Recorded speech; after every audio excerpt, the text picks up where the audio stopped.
اللہ نے مومنوں سے ان کی جانیں اور ان کے مال خرید لیے ہیں اور اس کے عوض ان کے لیے بہشت تیار کی ہے۔ یہ لوگ اللہ کی راہ میں لڑتے ہیں تو مارتے بھی ہیں اور مارے بھی جاتے ہیں۔ یہ تورات اور انجیل اور قرآن میں سچا وعدہ ہے جس کا پورا کرنا اسے ضرور ہے، اور اللہ سے زیادہ وعدہ پورا کرنے والا کون ہے؟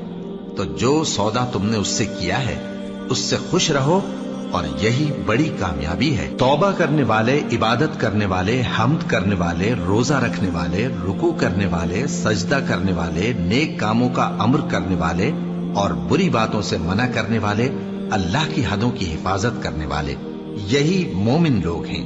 اور اے پیغمبر، مومنوں کو بہشت کی خوشخبری سنا دو۔